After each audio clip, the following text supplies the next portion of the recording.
Está todo plasmado en este libro, se llama Historias de Palacio Salvo, que lo escribimos junto con Mariela García hace un año y medio más o menos. Ella es profesora de literatura, yo soy licenciado en Ciencias de la Comunicación.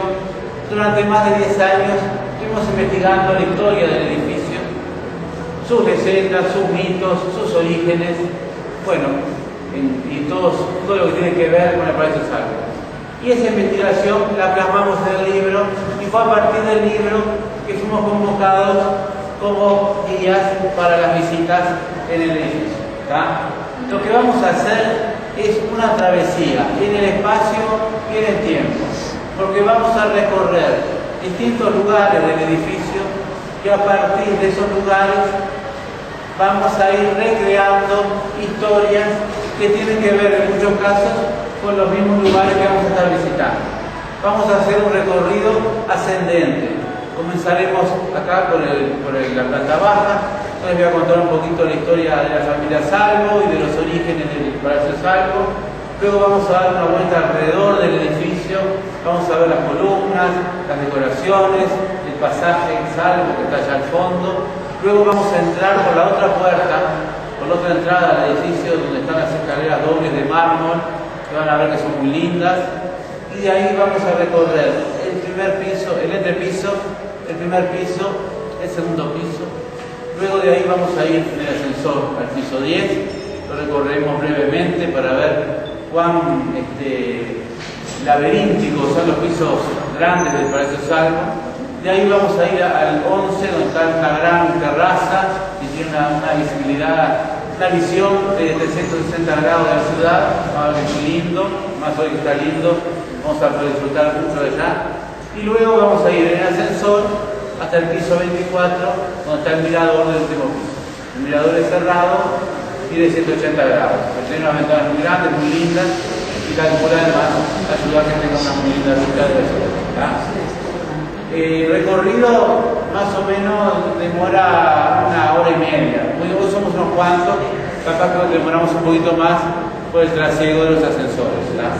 Pero cualquier duda que tengan, me preguntan, no hay ningún apuro en cuanto no hay una visita posterior, o sea que podemos explayarnos y pueden sacar fotos de cualquier lado del recorrido.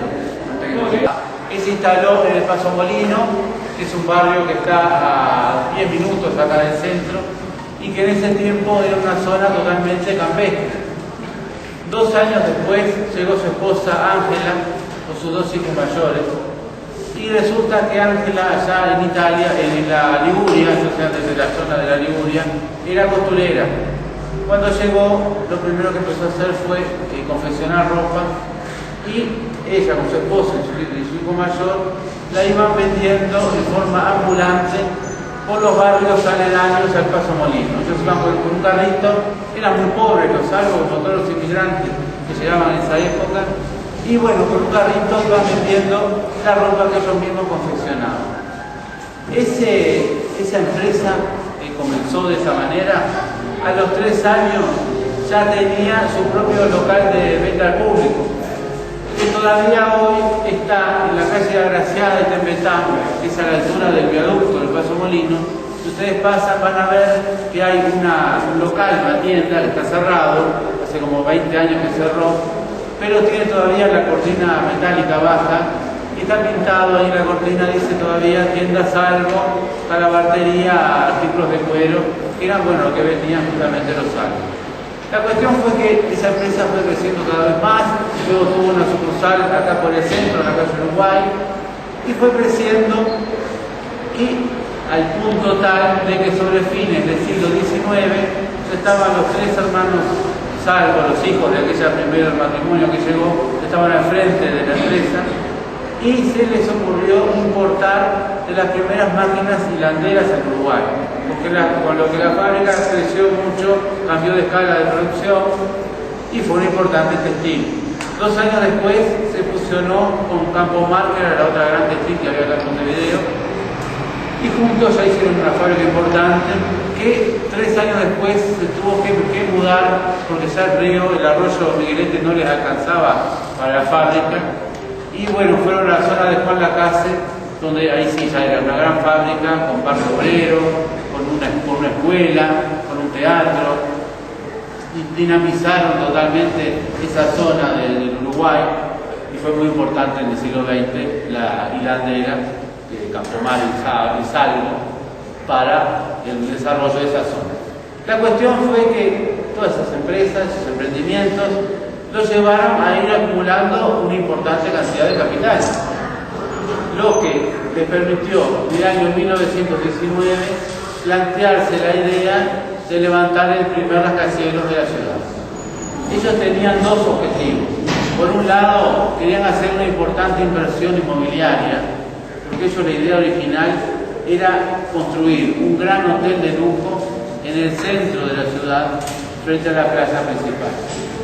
O sea, el proyecto original del Palacio Salvo es que todo fuera un gran hotel. Por eso, el primer piso, el segundo piso y el entrepiso estaban destinados a los servicios del hotel. Y allí había 2 salones de fiestas, un salón comedor, un jardín de invierno, había salas de lectura, había cafetería, salas de conversación. Todo eso estaba en los 3 primeros niveles del edificio, porque el hotel, al ser todo hotel en el proyecto original, iba a tener más de 400 habitaciones, o sea que iba a ser un hotel que si estuviera pleno iban a haber muchos huéspedes, y por eso toda esa infraestructura. Pero en la realidad, como seguramente porque la crisis del año 29 se acercaba, el proyecto original es del año 22 y la inauguración fue en el 28. Ya la crisis del 29 estaba muy cercana. Ya se ve que no era tan negocio en el año 28 cuando se inaugura el edificio hacer un hotel tan grande, que funcionara todo como hotel. Entonces solo el tercer piso del edificio funcionó como hotel y así fue hasta los años 60. Todo el resto de los apartamentos eran alquilados por los hermanos Salvo de forma independiente y la parte de la planta baja eran todos locales comerciales que también se iban a alquilar. Pero eso era un objetivo de cuando hicieron el edificio. El otro objetivo era devolverles a la ciudad, que los había recibido cuando eran muy pobres, cuando recién llegaron, devolverles algo especial, que es mejor que un edificio de formas muy particulares, que finalmente fue y es todavía el símbolo de la ciudad. Ahora, este objetivo le salió muy bien a los Salvo porque su nombre quedó unido así, por siempre, con el icono de la ciudad. Pero la parte del negocio inmobiliario no le salió tan bien y por eso la firma Salvo Hermanos, que fue la que fundó el edificio, en los años 42, en el año 42, ya pasa, de algún modo venden el edificio, que pasa a ser Palacio Salvo sociedad anónima y como es actualmente. Entonces ustedes cuando compran un apartamento, en realidad lo que reciben son acciones de acuerdo a la superficie del apartamento. Y luego hay una asamblea general de accionistas que cada 2 años nombra el directorio del Palacio Salvo que va a regir los destinos del edificio por 2 años. O sea que el edificio es totalmente privado, no hay nada público ni del Estado que en el Palacio Salvo, y cada uno son accionistas. Hay grandes accionistas y muy pequeños accionistas, gente que tiene 20 apartamentos o grandes superficies, y otros accionistas que tienen un apartamento. Está en la parte frontal del edificio. Lo que les quiero decir es que no fue una cuestión puramente estética lo que llevó al arquitecto Palanti a realizar este pasaje cubierto con columnas. Había una reglamentación que era muy específica y muy estricta, que regía desde que se creó, desde que se diseñó la Plaza Independencia, que decía que todos los edificios que estuvieran alrededor de la plaza debían de tener en su frente un pasaje cubierto con columnas unidas por arcos de medio punto, para formar todo un pasaje cubierto alrededor de la plaza, homogeneizar así su perímetro y permitirle a los visitantes poder pasear por la plaza libres del frío, del sol, de la lluvia, del viento, como lo podemos hacer ahora en gran parte de la plaza, que es donde se ha mantenido esa columnata con el pasaje. Lo que se buscaba era darle una gran importancia a la Plaza Independencia. La Plaza Independencia se había construido como solución urbanística a la unión de las 2 grandes arterias que tenía la ciudad en ese momento, que era la calle Sarandí, donde se desplegaba la ciudad vieja, y la calle 18 de julio, donde se empezaba a desplegar la ciudad nueva. Entonces la manera de unir esas dos avenidas se encontró la solución a través del diseño de la Plaza Independencia. Se le quería dar una gran importancia a la plaza. Y el modelo que se seguía con los pasajes, con las columnas, era la Rue de Rivoli de París, que bueno, que era el modelo que en esa época se imponía a todos los humanistas de la calle de igual. ¿Está? Bueno, entonces ahora vamos a ver las columnas, van a ver que son muy lindas, sobre todo las decoraciones de los capiteles.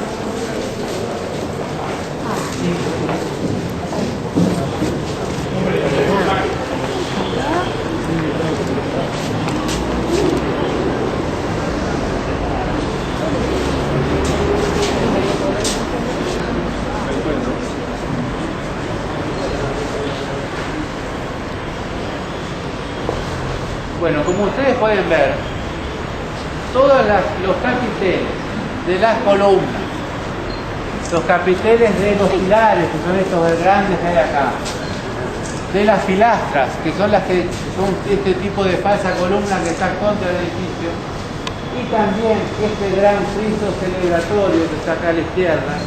Ustedes ven con atención, van a ver que en la parte izquierda del friso se lee Salvo Hermanos, que eran los dueños, y abajo está el nombre del arquitecto, del ingeniero, que era Gorisalvo, un pariente de los Salvos, y abajo de todo está la fecha de inauguración del edificio. Todo esto estaba en un gran friso celebratorio que se colocaba justamente en la entrada principal del edificio, para que todos lo pudieran ver. Sí, eso te iba a contar ahora. Las decoraciones son todas de bronce. Los moldes de los bronces venían todos desde Italia, directamente de Italia. Llegaban los moldes y acá en los sótanos del edificio, artesanos italianos fundían el bronce para pasar de esos moldes a las figuras de bronce que finalmente se iban colocando en los capiteles de las columnas, en los pilares, en las pilastras y en el friso que está acá en la entrada. Ahora, otro punto interesante son los motivos de la decoración. Siempre, desde hacía muchísimos años, se decoraban los capiteles de las columnas, pero generalmente el motivo más utilizado eran motivos vegetales, hojas de acanto generalmente.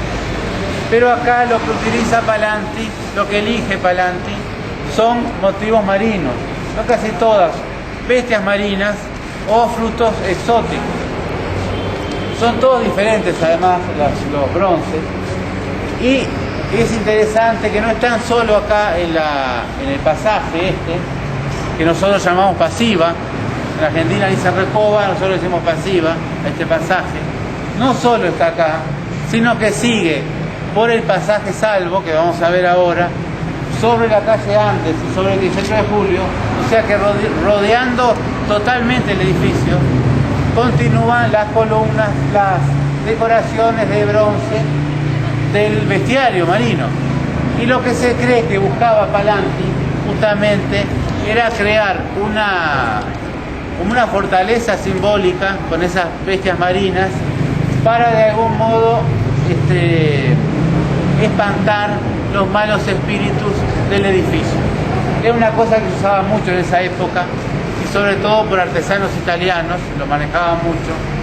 Y la cuestión era esa, que ese bestiario rodeara el edificio y espantara los malos espíritus de él. En la misma línea tenemos la gárgola que está allá, que es la única gárgola que tiene para esos Salvo. Y si vienen por acá la vamos a poder ver bien.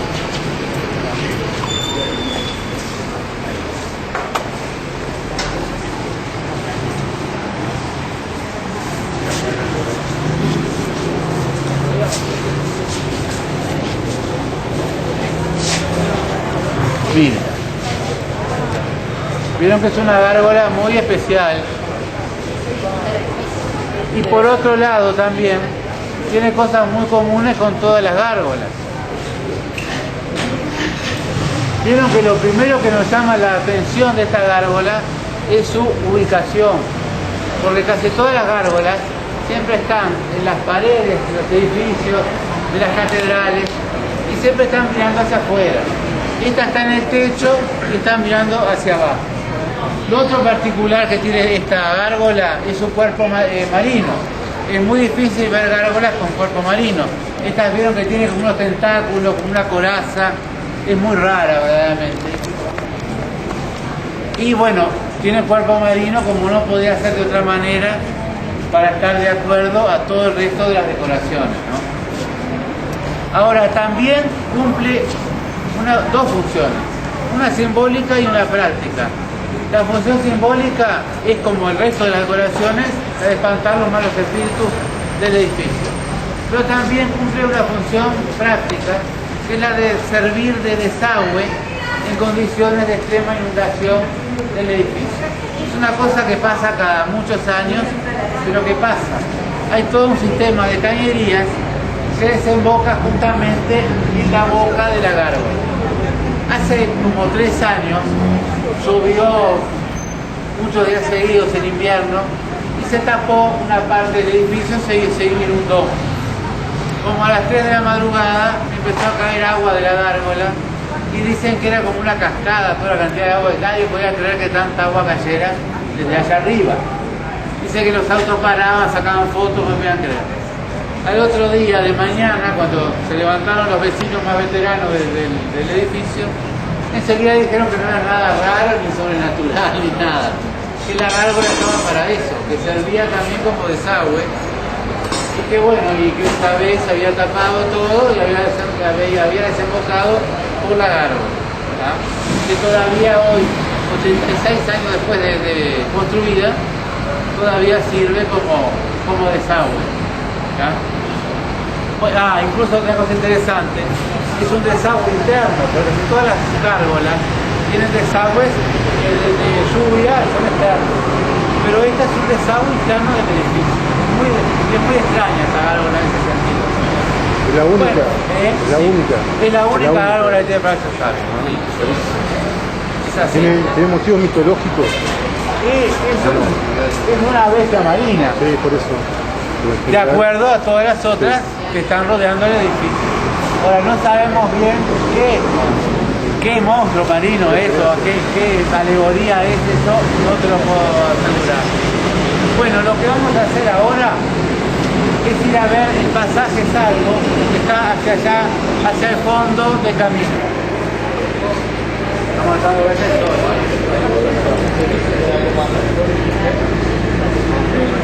Bueno, acá estamos en uno de los 4 pasajes que tiene la Plaza Independencia. Que tiene un pasaje bajo el edificio Ciudadela, que es aquel de vidrio que está allá, que da sobre la calle Bacacay y de la calle Buenos Aires a la calle Pedro Sandí. Después hay otro pasaje en el extremo opuesto a este, donde hay un estacionamiento nuevo, que da más de la plaza a la calle Policial Vieja, que es la ciudad vieja. Y hay otro pasaje en la esquina de enfrente, tras el Palacio Rinaldi, que es el edificio de la esquina. Hay un pasaje que comunica la calle Andes con la plaza. Pero el pasaje más antiguo y más emblemático es justamente este, es el más lindo. Tiene sus bronces en lo de las esquinas, las paredes, tiene sus arcadas. Y tenía acá, en estas marcas que están acá, había originalmente 4 portones de hierro forjado. Estaban 4 acá y 4 sobre la otra entrada para dar el paso al edificio. Estos 4 portones fueron retirados en los años 50 por los descendientes de los hermanos Salvo para ser llevados a una familia. Lo querían colocar en la estancia y lo sacaron de aquí. No lo pudieron colocar porque pesan mucho, muy difícil. Quedaron abandonados en un depósito por 50 años. Y hace 3 años fueron recuperados por el directorio del edificio y traídos hasta acá. Ahora vamos a poder verlos. Hay todo un plan de restauración del edificio, del cual forman parte las visitas guiadas en cuanto a captación de rubros. Se buscan sponsors privados, públicos, para poder restaurar el Palacio Salvo. Hace 2 años que ha comenzado ese plan. Está marchando, se ha arreglado el mirador, se han comprado focos nuevos acá para el pasaje, se está arreglando el vitral. Y bueno, está de a poquito, es muy caro todo, pero se está arreglando el edificio. Una pregunta.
Y como ven en el centro todo tiene círculos.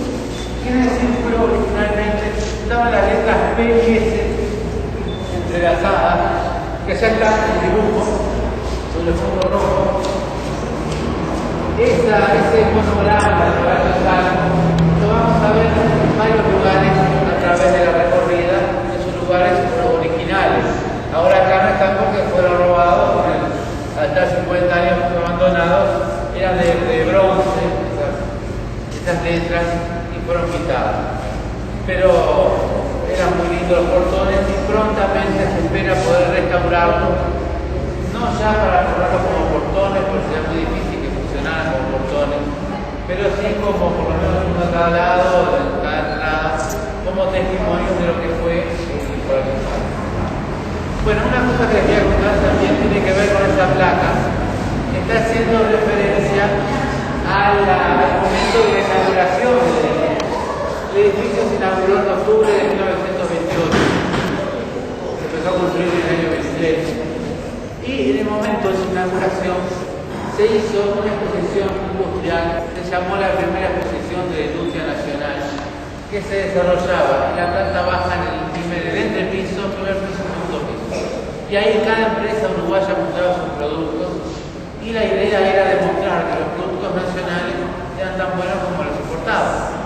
Entonces venían escuelas a visitarlas, venía mucha gente, venía a visitarlas porque además de ese modo se podía conocer parte del edificio recién inaugurado, un gran éxito.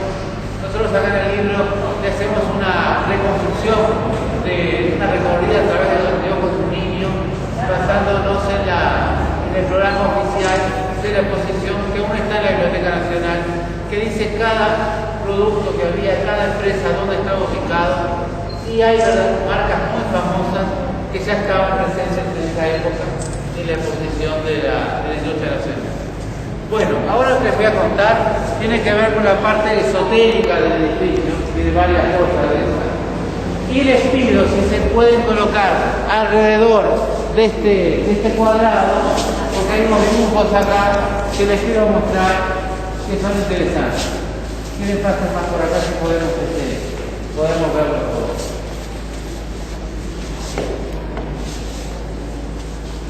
Bueno, la cuestión es así. El arquitecto Mario Palanti, voy a poner acá el arquitecto Mario Palanti pertenecía a una logia medieval que se llamaba la Fe de Santa. A esa logia había pertenecido, por ejemplo, Dante Alighieri. Y por pertenecer a esa logia, Palanti manejaba muchos elementos de la alquimia y de la masonería. Y lo fue dejando a lo largo del edificio, lo fue dejando a manera de símbolos en distintos lugares del edificio.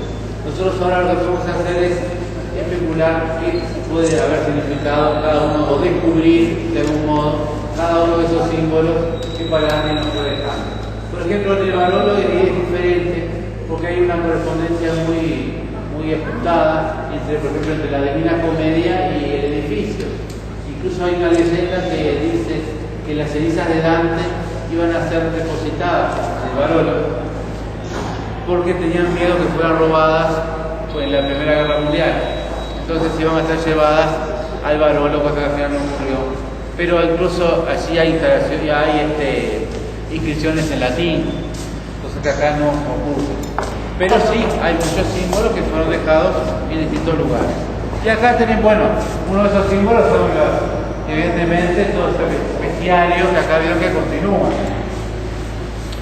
Pero otro elemento interesante es este cuadrado. Miren, Palazzi diseña este cuadrado acá, no en el centro del pasaje, sino en un lugar tal que el centro del cuadrado queda alineado con el corte de las arcadas superiores.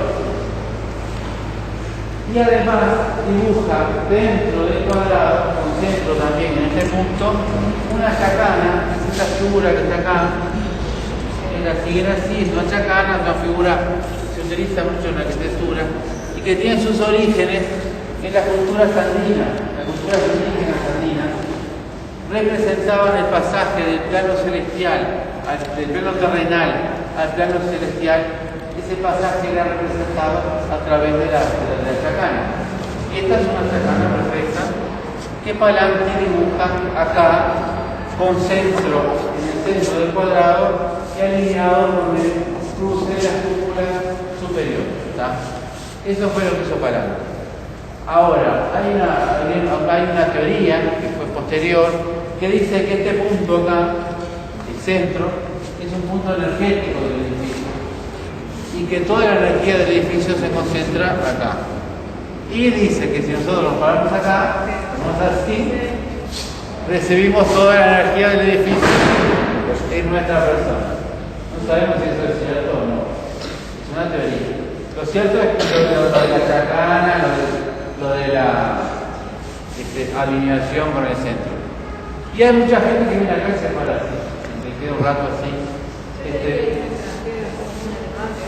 Dice que está el alemán que yo he visto gente acá en el paso que se para acá. Incluso el muchacho estaba antes, el compañero anterior a él, dice que un día una señora estaba acá y el pelo medio se le... No la vio levitar, pero vio que el pelo se le subía. A mí se me sube porque tengo de los ojos. La cuestión que lo cierto es que Palazzi diseñó ese símbolo acá, buscando algún motivo. Bueno, lo que les quiero mostrar ahora a continuación, se los voy a contar acá primero, porque se escucha mejor que afuera. Miren, nosotros ahora cuando salgamos, vamos a ir hacia la izquierda, y lo que les quiero contar es que van a ver a mitad de camino un estacionamiento que va hacia abajo. Lo que les quería contar es que en esto, donde está el estacionamiento, en los años fines de los 50, los 60 y los 70, funcionó allí un teatro. Se llamaba Teatro Palacio Salvo. Ese teatro fue inaugurado en el año 58, más o menos, 57, en el estacionamiento, donde ese estacionamiento, que lo vamos a ver ahora, de arriba, ahí había un teatro. O sea, originalmente los subsuelos eran estaban las bombas de agua, las calderas, las centrales eléctricas, todo eso estaba, el taller de carpintería, todo eso estaba abajo. Pero en ese primer subsuelo se ve que había un espacio, y en los años 50 se les ocurrió a dos grupos de teatro independiente, se llamaba Teatro Libre y Teatro Moderno. Entonces se ocurrió la idea de que ahí se podía instalar un pequeño teatrito que tenía 220 butacas, no era tan chico, y donde el escenario estaba hacia el 18 de julio y las boleterías hacia este lado de acá. La entrada no era por acá, porque todo la planta baja del edificio eran locales comerciales. Entonces, acá había locales comerciales, hubo muchos años, otros tuvieron más, poco tiempo, pero cuando se inauguró el teatro, o sea, había un local y la entrada al teatro era por otra puerta, por donde vamos a entrar nosotros ahora. Ahí hay unas escaleras hacia abajo y y esas eran las que llevaban al teatro. Bueno, el grupo de teatro moderno, teatro libre, estuvieron hasta los años 70, casi dieron muchas obras. Luego en los años 71, 72, Cinemateca Uruguaya presentó cine. En el año, no me acuerdo qué año fue, pero en esa época vino Pablo Neruda, presentó su libro Residencia en la Tierra, la presentó acá, en Santiago, que era un lugar importante. Y el último que actuó en el teatro fue el gran cómico uruguayo Roberto Barri, fue el último que actuó en el teatro de Solís, del teatro de Paraíso Salvo, se llamaba así. Luego en los años 73, por ahí, se desmanteló, se hizo la entrada, esa un terraplén hacia abajo, y se instaló el estacionamiento que hasta hoy continúa. ¿Tá? Pero lo que les quería mostrar, les quería contar nomás, para que no les pasara inadvertido cuando pasaran por ahí, que allí abajo había un teatro que fue importante en su época. ¿Tá?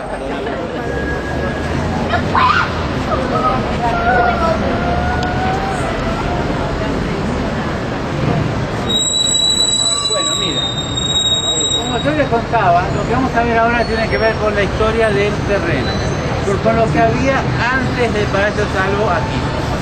Primero lo que había era un almacén de ramos generales, un lugar donde vendían cosas varias, porque en la plaza había un mercado, y acá había un almacén de ramos generales. Pero al principio del siglo XX, acá se instaló todo este terreno, una gran confitería, café y confitería, que se llamaba La Giralda. Acá les voy a mostrar una foto de La Giralda, miren qué linda que era. Todo el predio era La Giralda, esta es la parte que daba sobre la plaza, con las columnas que eran obligatorias, y acá sobre el 18 de julio tenía los clásicos tolditos para proteger del sol a los clientes de la confitería. Era una confitería puesta a la moda de los grandes cafés europeos. Tenía un palco de orquesta y venían varias orquestas importantes que pasaban por Montevideo, actuaban acá en La Giralda. Y lo que volvió mítica a La Giralda fue justamente que en el año 1917 venía a tocar aquí el músico Roberto Firpo, que era un músico argentino de tango muy importante. Eso no fue lo que la volvió mítica. Lo que la volvió mítica fue que había un joven estudiante uruguayo que se llamaba Gerardo Matos Rodríguez, que había hecho un tango, escribía tango, o sea, joven, y le gustaba mucho un tango que tenía, y se lo alcanzó a Roberto Firpo para que él lo leyera y lo tocara, si le gustara, que lo incluyera en su repertorio. Resulta que Roberto Firpo tenía buen oído porque le gustó el tango. El tango era nada más y nada menos que la Cumbrecita. O sea que el tango más importante del mundo fue estrenado acá en La Giralda, en este espacio, antes que tuviera un...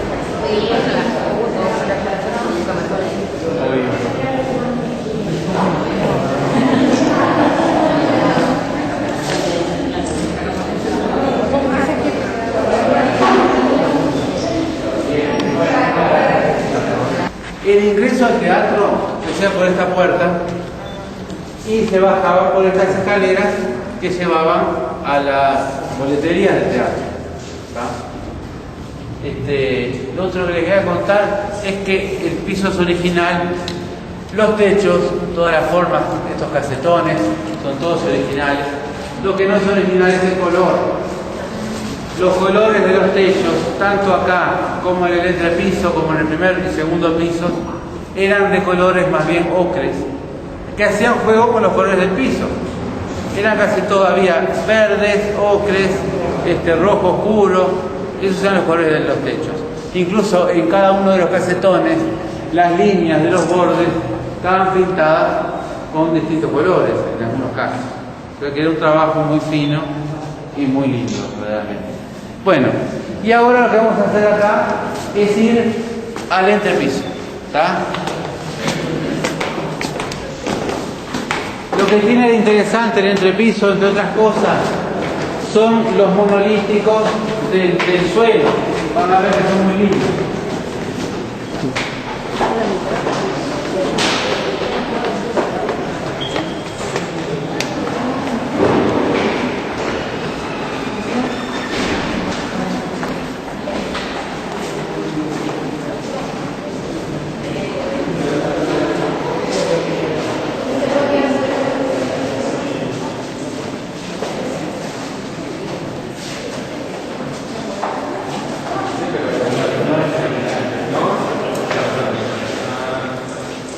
Bueno, como ustedes pueden ver, esta era la extensión original del hall. Acá las escaleras y allá los ascensores. Pero todo esto fue cuando les hice abajo, ¿no? Era para tener una idea de la dimensión del hall de entrada. Pero acá es muy interesante, entre otras cosas, los dibujos de los monolíticos del piso. Miren lo que hizo Palante acá. Él dibujó 4 rectángulos iguales, prácticamente iguales, con una pequeña diferencia. Dibujó estos 4 rectángulos iguales para llegar al último, que es totalmente diferente. Ahora, en estos 4 iguales, en el centro, dibuja esta figura.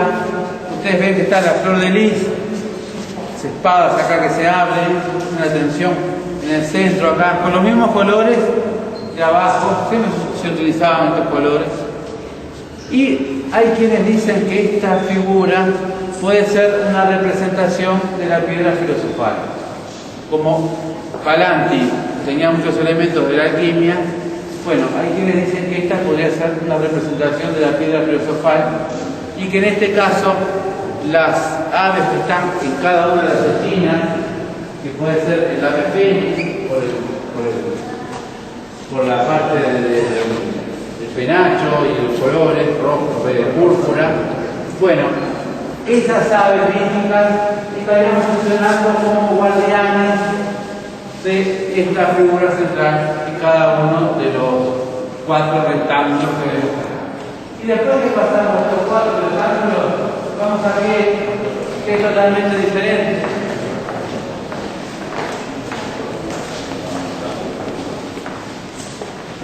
Y miren qué interesante, acá en este rectángulo lo que va a predominar es el número 8. Van a ver que hay 8 en muchos lugares, si lo ponemos a fijar bien. Hay 8 si miramos así, hay otro 8 por acá, otro 8 así, otro 8 así, hay 8 flor de lis en el centro, esta figura de 8 puntas. En los vértices, y cada uno de los vértices del rectángulo está la cruz de Malta, que es la cruz de las 8 puntas, está en cada uno de los vértices. El 8 como símbolo del infinito y de la continuidad. Otro elemento interesante también es que acá vemos el monograma con la P y la S. Ahora sí, lo vemos en su lugar original, la P y la S entrelazados, haciendo el monograma de Palacio Salvo. También estas franjas, estilo mosaico grecorromano, también. Y en los techos, decoraciones similares a las de abajo, estación de yeso, unidas todas por nervaduras, como va a ser también en el primer piso. Un estilo más bien armorone en estas decoraciones, así. Pero lo que hacía Palanti era mezclar muchos estilos en una misma obra, por eso se le llama eclecticismo histórico al estilo arquitectónico de Palanti. Y por eso también cuando vino Le Corbusier al Uruguay, que era uno de los paladines de la arquitectura moderna, que era lo principal de la arquitectura moderna era la línea pura y no por la función, que las formas de los edificios fueran de acuerdo a la función que cumplían y no por el ornamento nomás, por el adorno. Y el Palacio Salvo era justamente adorno, por donde se lo mirara era puro adorno. Por eso cuando vino Le Corbusier dijo que el Palacio Salvo era algo feo, que no le gustaba, estaba fuera de moda.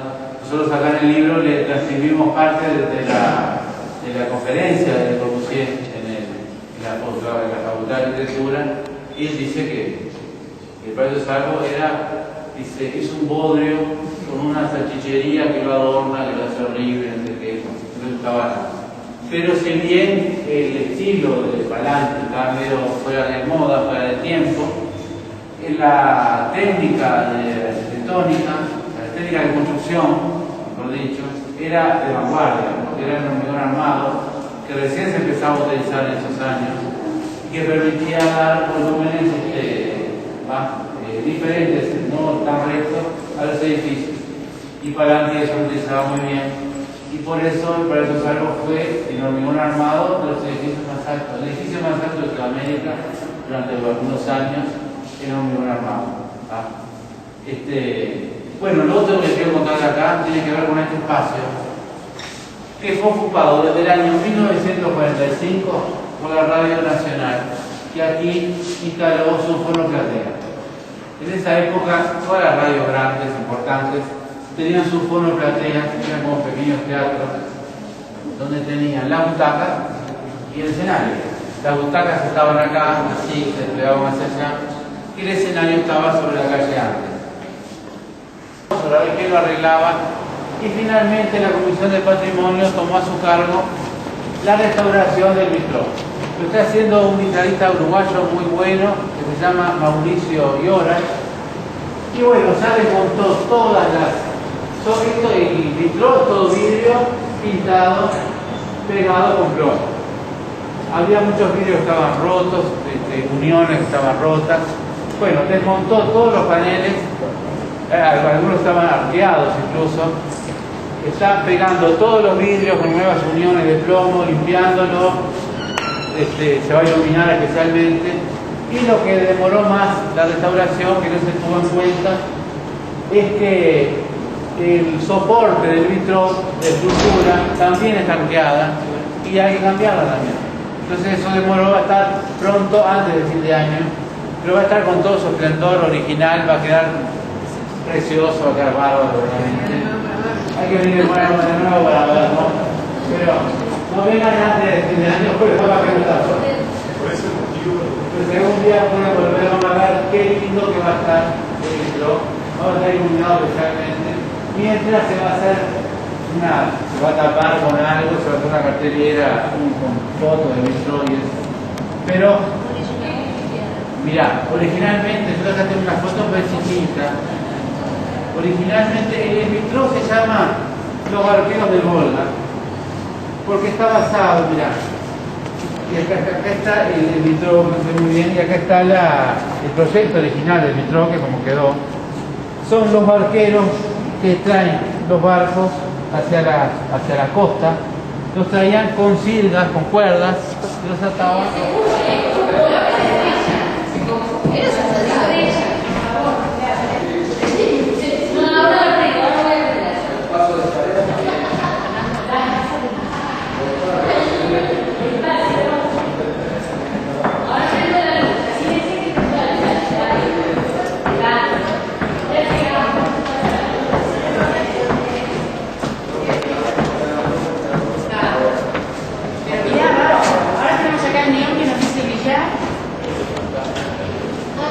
El Club del Billar tiene una de las particularidades que tiene el club, es que todas las mesas de billar son mesas profesionales, son todas importadas, algunas de Francia, las Terilot, que son las azules, otras importadas de Estados Unidos, son únicas acá en el video, y por eso periódicamente se desarrollan campeonatos internacionales en el club, porque así lo permiten las mesas que son únicas acá en Montevideo. Si ustedes vienen por acá, van a ver, acá queda un rastro del salón original, que son las ventanas con los vitrós originales que están arriba. Acá ven que el techo llegaba hasta arriba, que era como era originalmente. Allá tenemos los dos vitrós, que son originales. Estas ventanitas se repiten en dos lados más hacia allá y son originales, como son los pisos también, que se han mantenido espectacularmente. Y las pinturas están en estas paredes que están acá, ocultas, en la parte superior, ahí están las pinturas. Claro, se va como sobre el techo.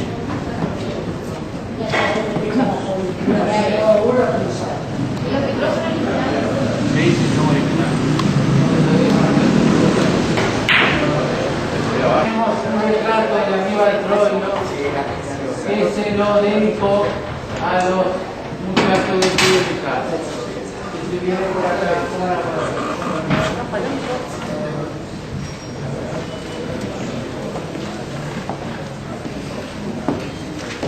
Bueno,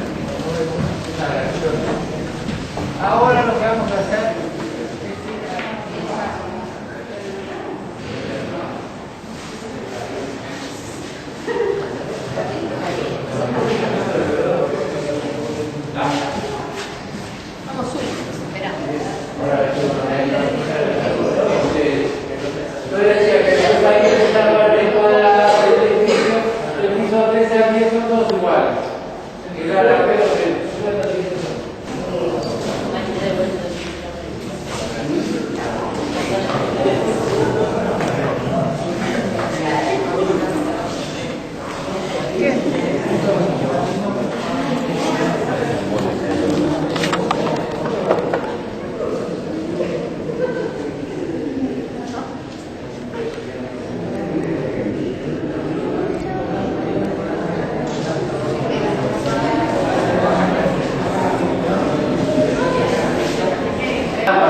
antes había un vitrón ahí, que no hay foto de ese vitrón.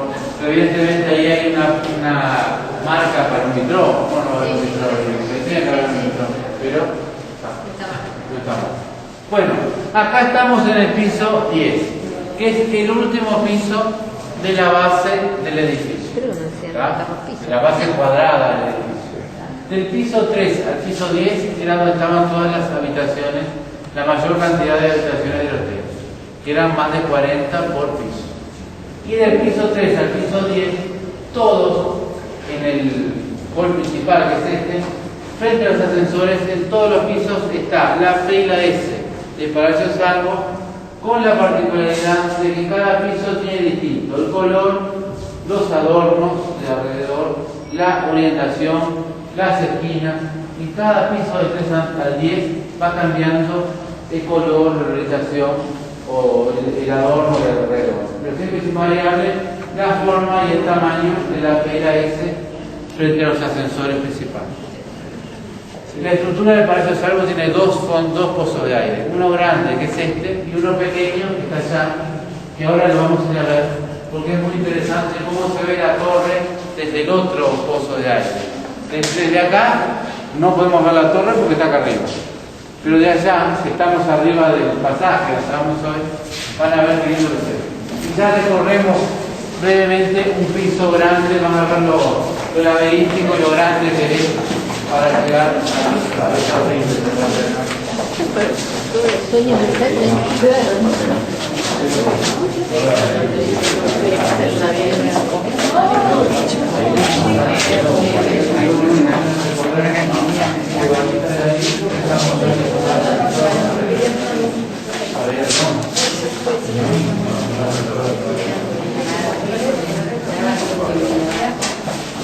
miren qué largo que son los pasaditos y qué pintados. Acá hacemos un camino bastante dirigido.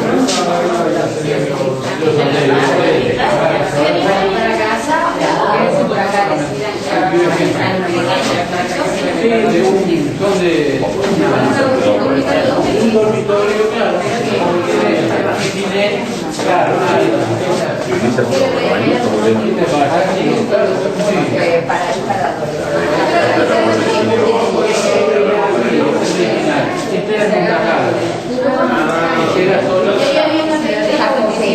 ahí se ve que estaban las agujas de los pisos, por donde iban. Son apartamentos de un cuarto. Son como las Un cuarto y un baño. la mayoría son entre familias que viven. Son Sí, son chiquitos, pero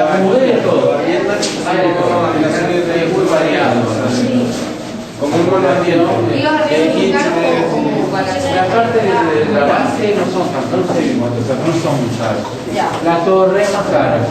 Allá. Allá. ¿Ves? La torre es más cara que la torre de Allá abajo. de abajo. Pues son muy lindos. Y hay algunos que los han unido. Esa es mi casa. Por eso. Este, por ejemplo, acá. Ah, mira. Este quedó grande, pero más bien.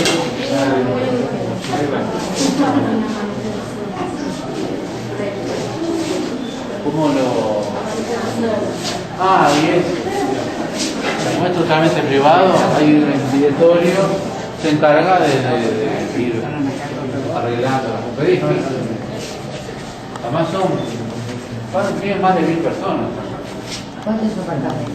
Y 400, un poquito más de 400. Son muchos. Y acá se ve muy linda la torre, yo les contaba. Vieron que esta perspectiva de la torre está muy buena. Estos son los ascensores que dan al pasaje donde estábamos hoy. Estos sí son originales y llegan hasta el piso 9. Estos llegan hasta el piso 9. Ahí está el ascensor de abajo.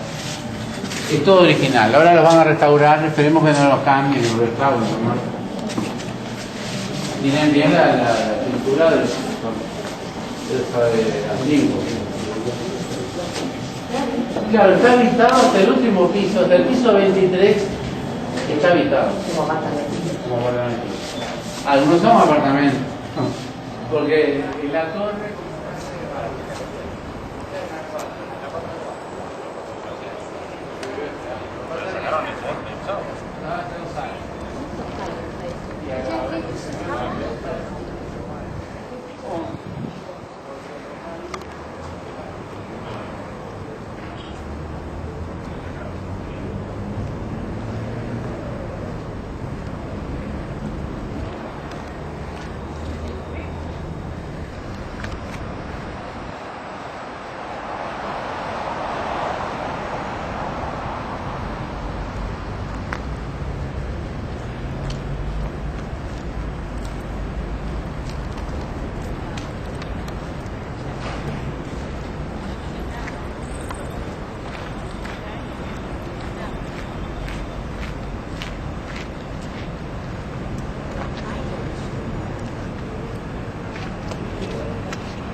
Luego vamos a ver de este lado, este edificio que vemos acá, allá a la derecha, un edificio muy lindo, es contemporáneo para estar, empezó a construir durante muchos años.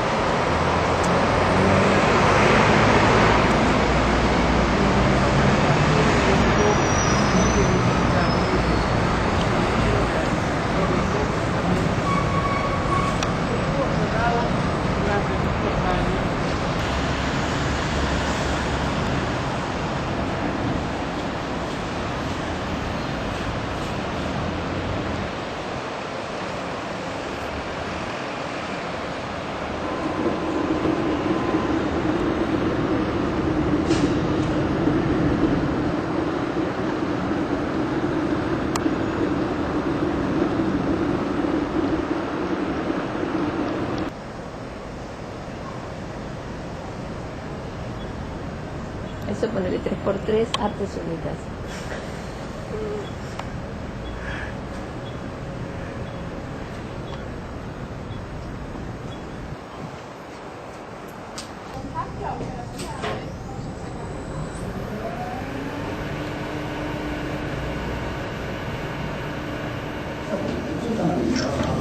Este apartamento no es un apartamento, en realidad. Este apartamento es de Romay y se lo hicieron cuando hicieron la antena, para guardar las cosas de la antena y todo. Acuérdense para bajar 17 y cambiamos al otro ascensor de al lado. la planta abajo. ¿Va? Como un apartamento. No es Los acá. cartelitos lo dejamos abajo. ¿Esto es lo máximo de alto? No es acá, pero es apartamento de Lo arriba. máximo. Hizo más calor de abajo. Pero Hay algunos, yo les decía hoy salía $185.000, uno que no era tan chico. 185 mil dólares. No, no, tan caro. Yo me acuerdo que en el 2004 valían 30 mil dólares. Bueno, los de abajo son más baratos igual. Pero como nosotros estábamos baratos. Bueno, mucha gente que tiene, bueno, mucha gente no, hay gente que tiene 10 apartamentos, 20 apartamentos. Tranquilo. ¿Y qué tamaños son más o menos? Sí, se me da que se ve que por aquí Aquí no. ¿Qué tamaños son esos apartamentos? y serán los de la base. No voy con los, por ejemplo, los de chiquitos. Ah, los de la torre, algunos lo juntaron, por eso. Ah, ¿viste? pues sería muy chiquito. Pero sí, la mayoría son 40 metros.